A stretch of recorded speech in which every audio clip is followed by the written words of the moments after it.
폭력 사태에 대한 어떤 수사입니다. 폭력이 있었기 때문에 고소고발되는데 무슨 평화적 방법입니까? 이거 사실 호도입니다. 네. 두 번째, 당에 당부합니다. 수사기관에 출두하지 마십시오. 이렇게 대놓고 얘기했습니다. 네. 전직 법무장관이었습니다. 전직 법무장관이 이렇게 얘기해도 되는 겁니까? 이건 자신의 본분을 망각한 발언입니다. 네. 세 번째, 검찰 수사 방해하지 말고 조국 사태에 집중하십시오. 정부에 이렇게 당부를 했는데요. 제가 거꾸로 묻고 싶은 게, 네. 자, 압수수색 때 그러면 검사하고 통화했다는 거 가지고 뭐 수사 개입이니 외압이니 이렇게 주장하는 자유한국당이 검찰에 어떤 출두하지 말라고 당대표가 나서서 이렇게 이야기하는 것은 도대체 그럼 어떻게 받아들여야 되는 겁니까? 이건 수사 거부고 검찰 무시, 법질서 희롱 아닙니까? 네. 마지막으로 하나만 더 얘기하겠는데요. 나경원 원내대표가 없어요. 원래 나경원 원내대표는 내가 조사받겠다. 단 문희상 의장부터 조사받아라 그랬습니다. 조사받았다고 나왔어요. 서면 조사. 네. 그러면 나가야 될 거 아닙니까?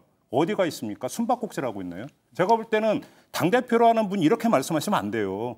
근데 앞서 그 문희상 의장, 나경원 원내대표가 이랬을 때는 그 사보임의 불법적인 문제를 다루기 위해서 문희상 의장부터 먼저 조사하라. 그럼 내가 책임지겠다 했잖아요. 네. 근데 문희상 의장에 대해서는 서면 조사를 했어요. 네, 서면 조사를 했고 예. 지금 이제 뭐 우리가 같은 같은 평면의 등치로 얘기하기는 좀 어려운 상황이죠. 왜냐하면 이거는 물론 그 실정법을 위반했다는 부분에 대해서는 뭐 검찰이 앞으로 이제 수사를 할 것입니다. 그죠? 네. 더구나 이제 그 선진화법이라는 걸 이제 엄격하게 이렇게 그 형사처벌까지 하도록 해놓은 거는 네. 다시는 국회에서 그런 폭력 사태나 그럼요. 그런 일들이 벌어지지 않도록 의사 진행 방해를 물리려고 하는 걸 막자는 뜻이니까 그러나 그것과는 별개로 어쨌건 우리 조국 이 장관 일가에 대한 수사라고 하는 거는 상당한 그야말로 그 개인 비리 내지 뭐 좀 말하기도 뭐하지만 공사무소 위조까지 이렇게 약간 나쁘게 얘기하면 파렴치반 비슷한 측면이 있는 것이고 이거는 지금 사실은 어쨌건 우리가 여태까지 거의 관습법처럼 지켜온 우리가 선거법 개정 그래도 여야의 합의에서 이루어져 왔다는 그것을 정면으로 거슬러서 어쨌건 그 표로 밀어붙이겠다는 거를 막기 위한 정치적인 어떤 밀고 당기기였기 때문에 네. 그런 의미에서 보면은 정치적인 이제 메시지를 낸 거죠. 내가 다 책임지겠다는 그러니까 것과 저는 이동관 전 수석의 예. 그런 말씀에 대해서 그러니까 또 대치해서 얘기하고 싶은 생각은 없어요. 네. 어떤 게 중하냐 이렇게 접근하고 싶은 생각은 없는데 아무리 그래도 정도라는 게 있다. 자, 패스트트랙 충돌이 있었습니다. 폭력이 있었습니다. 이건 언론에서 생중계가 되다시피 했어요. 전 국민이 다 지켜본 거예요. 근데 거기다 대고 평화적인 방법으로 저항했다. 어떻게 이런 말이 나올 수가 있습니까? 이거는 정말 이건 해도 너무하는 어떤 억지 궤변 아닙니까? 아니 그러니까 제가 얘기한 건 뭐냐면 이거는 지금 사법적 대응을 하는 것이 아니고 일어난 일 자체가 정치적인 사건이라고 자기네 보고 정치적 대응을 하는 거니까 내가 다 책임지겠다라는 건 뭐냐면 저는 그 지난번에 어쨌건 그 삭발한 거와 같은 궤라고 보이는데 아까 얘기한 대로 우리가 자 나경원 원내대표가 나를 조사해라 내가 책임지겠다 그랬는데 지금 사실은 가야죠 그러면. 아니 저희가 뭐 가겠죠 뭐 그러니까 네. 뭐 걱정이 너무 많아요. 그러니까 안 보이잖아요. 그러니까 아니 대표가 그래도 아니, 먼저가 알았어요. 대표가 먼저가 조사를 받아야지 이런 말 해도 되는지 모르겠는데 황교안 그 냉수도 대표들은 아래 위가 있는데 조사를 받으려면 대표가 받아야죠. 그러니까 그래요? 하고 이제 하겠죠. 그러나 이건 정치적 대응을 한 거니까 좀 정치적으로 제 얘기는 이해될 정치적 것 같다는 말이에요. 레토릭도 네. 정치적 레토릭도 이런 거예요. 그러니까 제 얘기가 그거예요. 그러니까 정치적 레토릭을 누가 부정을 하겠어요. 자, 입법부에서 법을 만드는 기관에서 자기들이 만든 법을 전 국민이 생중계로 지켜보고 있는 상황에서 벌어진 일에 대해서 그러면 정치적으로 책임을 먼저 표명을 하는 게 맞는 거지. 다 대놓고 기자들 앞에서 플래시 터지고 있는데 수사기관에 출두하지 마십시오라는 이런 이야기를 하면 이건 정치적 레토릭 수준을 넘어서 이건 정치적 도발이죠, 도발. 예, 저는 그게 바람직하다고는 생각하지 않아요. 그러나 과거에 보면은 그러니까 야당 대표, 여당 대표 이런 분들이 정치자금이나 뇌물수수 혐의로 검찰에서 말하자면 체포영장 갖고 왔을 때 전 당원 국회의원들이 당사를 가로막고 막아서 그것이 무산된 일들도 있었어요. 그러니까 아니 그게 저는 좋다는 게 아니에요. 그렇게 하면 안 되죠.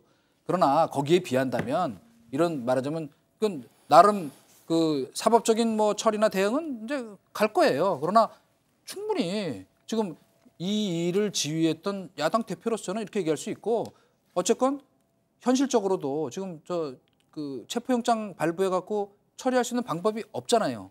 알겠습니다. 예, 그러니까, 그래서 예. 저 이런 쪽으로 보면 어떨까요? 검찰 개혁이라는 큰 대화두를 놓고요. 링에 청와대와 그다음에 대통령의 참모라 할 수 있는 정부 부처 중에 법무부, 그다음 법무부 장관이 올라가 있고요.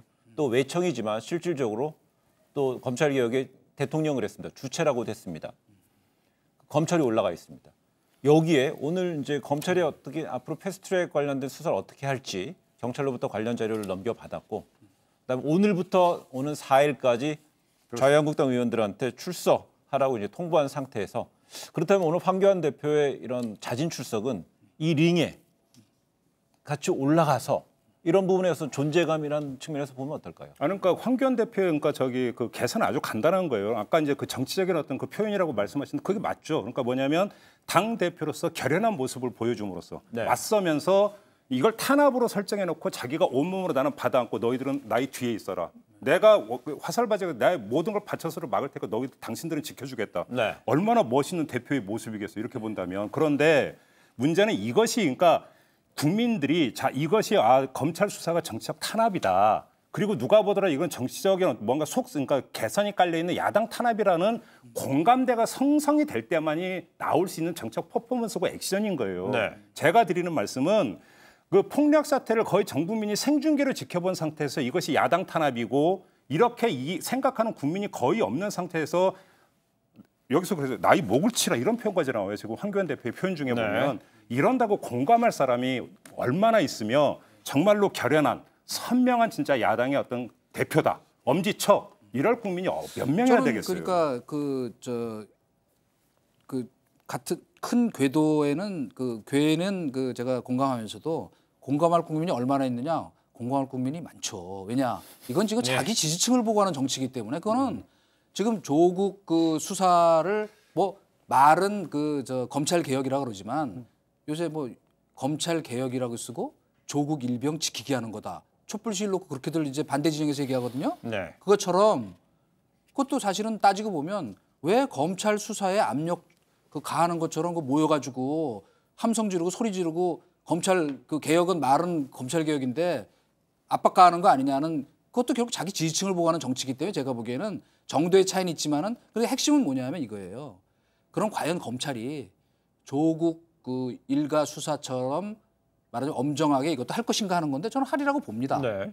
그렇기 때문에 그 전제가 뭐냐면 조국 장관 일가 비리 수사하는데 자꾸 뭔가 간섭하는 것 같은 인상의 대통령 말씀이나 청와대 얘기나 그다음에 정무수석이나 본인 자신이나 여당 지도부나 이런 게 없어야 된다는 얘기를 제가 하는 거예요. 그래야 이 수사도 엄정하게 하라고 촉구하는 것이 더 국민적인 설득력을 가질 것이다. 제가 하는 드리는 얘기예요. 말씀은 뭐냐면 지지층을 결집하기 위해서 사법을 어떤 희롱하는 것이다라고 하는 점을 다시 한번 강조를 하는 거고요. 네. 할 게 따로 있다. 첫째. 두 번째 뭐 개입 간섭 좋습니다. 개입 간섭이라고 쳐요.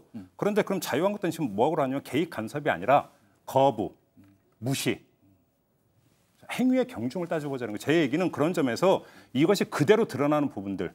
과연 그것이 황교안 대표가 이렇게 한다고 해서 이것이 그러니까 자신에게 어떤 그 정책이 유리한으로 돌아올까 저는 그렇게 생각하지 않는다는 근데 지금 당 이름만 바꾸면 하는 행태가 똑같아요. 그래서 제가 하는 얘기예요. 그러니까 아니 민주당은 다 나가서 출석해서 다 조사 아니, 그거 받았어요. 조국 일가 비리 수사를 얘기하는 거예요, 저는. 그러니까 그래서 지금 보게 되면은요, 황교안 대표의 남부지검 자진 출석에 대해서 야당의 김종배 평론가 야당의 결연한 부분이 좀 부족해 보이고 뭔가 쇼잉이라는 느낌처럼 이제 말씀을 하셨고 지적을 하셨고, 근데 그 다음에 그럼 국민들이 이렇게 생각할 겁니다. 이번에 가는 것이 패스트트랙에 대해서 폭력 관련된 부분은 이 국회 선진화법에 관련된 것이기 때문에요. 이 만약에 벌금 500만 원인가요? 500만 원 이미 받으면 5년간 피선거권이 박탈이잖아요. 네. 그렇다면 지금 검찰 개혁의 화두를 청와대로부터 혹은 국민으로부터 받고 있는 검찰로서는요. 이 의원들 소환하고 난 이후의 절차에도 국민들은 좀 궁금해할 것 같습니다. 어떻게 해야지 검찰의 결연함이 드러날까? 여야 구분 없는. 제가 볼 때는 지금 황교안 대표가 출두하지 말라고 지금 그러니까 아예 못 박아버렸잖아요. 네. 이런 상태면 지금 당 소속 의원들은 아마 출두를 안 할 거예요. 네. 그럼 검찰의 선택지는 하나밖에 없어요. 그냥 소환 조사하지 않고 그냥 기소하는 거예요. 기소요? 왜냐하면 제가 볼 때는 그건 아무 문제가 없어요. 왜 그러냐면 물증이 이미 다 나와 있기 때문에 저번에도 말씀을 드렸다시피 테라바이트급의 어떤 그 당시 현장의 영상이나 이런 것들 다 확보하고 있다라는 것 아니겠습니까? 예. 다 나와 있는데 뭘 더 그러니까 입증할 게 없겠죠. 그렇기 때문에 소환 조사를 하지 않고도 기소를 할 것이다. 뭐 네. 대부분이 그렇게 전망을 하고 있습니다. 다만 궁금한 점은 검찰이 이 기소 단계에서 정치적으로 고려하고 안배하느냐 마느냐 이게 지금 관심사인 거죠. 무슨 이야기냐면 여야 동수 대충 맞춰갖고 숫자 대충 맞춰가지고 어떤 그 이른바 공평성이라는 이름의 기소를 하는 거냐. 네. 행위의 경중과 가담의 정도를 따져가지고 엄정하게 정말 객관적으로 판단해서 기소할 것이냐. 이게 중요한 거죠. 오히려. 그럼 이준석 이것 좀 질문해 보겠습니다. 예. 황교안 대표는 현역 의원이 아닙니다. 그렇죠. 네. 근데 지금 현재 그 패스트트랙 관련한 폭력 관련된 혐의 부분에 있어서는 의원들 한국당 자유한국당 의원은 60명이에요. 그렇죠. 거긴 현역이라는 헌법적 지위가 있고요. 그렇죠. 개인 헌법 기관이 있고. 예. 황교안 대표는 그냥 자연인으로서 대표잖아요. 아니 게다가 이제 예. 그 지금 현역 의원들에 대해서는 지금 국회 회기 중이기 때문에 더구나 그 예산안 처리 때까지는 예. 국회가 계속 열리잖아요. 그러니까 그 국회의 동의가 있어야 되거든요. 체포를 하려면 만약에 이제 계속 불응을 했을 예. 경우에. 근데 이게 아까 얘기한 것처럼 기본적으로는 어쨌든 뭐 실정법 위반했다는 거는 부인할 수 없으나 출발 자체가 매우 정치적인 이 저항이었기 때문에 이제 고민이 있을 거예요. 네. 그러나 저는 아까 얘기한 대로 법대로 저는 처리할 거로 보고 또 해야 되는데 제가 거듭 얘기하지만 잠깐만 앞으로 돌아가서 제가 왜 아까 그 동경지검 특수부 얘기를 하다가 오부치 총리를 얘기하다가 이제 끊어졌는데 그 얘기를 제가 왜 하냐면은 그 기능을 축소하는 건 맞습니다. 형사부를 또 늘려야 하는 거는 뭐 때문이냐면 지금 이제 그 얘기가 나왔기 때문에 제가 좀 설명을 드리면 지금 민생 관련 수사들이 잘 안 돼요. 이놈의 죄송합니다. 자꾸 이놈이라고 나오네. 이 특수부의 모든 게 집중이 되다 보니까 실제로 수사 인력이라는 건 한계가 있잖아요. 그러니까 네. 형사부 인력을 늘려서 민생 관련 수사도 철저히 하도록 하는 게 맞고요. 또 특수부를 줄이는 게 맞는데 문제는 동경지검 특수부 얘기를 하다가 제가 오부치 총리 얘기를 한 거는 그렇다고 아무거나 막 수사해서 기소하는 게 아니라는 네. 거예요. 거기에도 검찰 나름의 정치적 재량을 합니다. 근데 그게 왜 그런 동경지검 특수부는 오부치 총리를 몇 년씩이나 수사하면서 기소 안 했는데 욕을 안 먹었을까?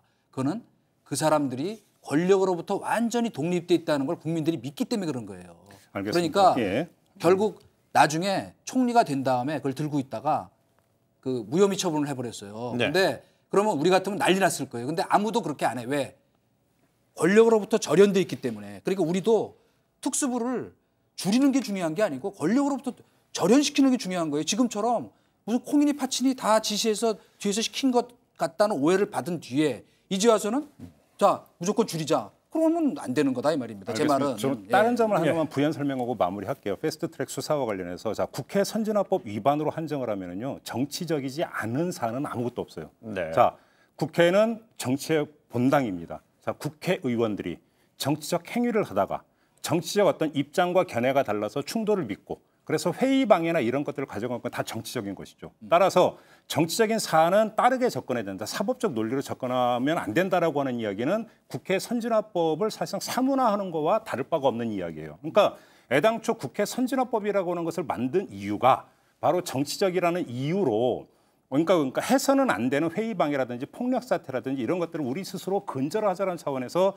자기들 손으로 만든 게 국회 선진화법이라고 한다면 네. 정치적인 문제 때문에 이건 예외로 둬야 된다는 이런 얘기는 성립될 여지가 제로다. 저는 이 말씀만 꼭 다시 한번 강조하고 싶어요. 저도 그 오해가 있을까 봐 한마디만 짧게 말씀드리면 저 법대로 처리하는 거에 대해서 개인적으로 반대하지 않아요. 그래서 선례를 남겨서 네, 맞습니다. 다시는 국회에서 이런 일 없도록 하자 이거예요. 다만 공정하고 공평하다는 느낌을 국민들에게 주도록 그건 수사 하라는 결과를 말이에요. 한번 보죠. 네. 이쪽 수사도 그렇게 이번에 해야 확실하게 된다는 거예요. 선례를 만들어야 됩니다. 예. 제가 볼 때.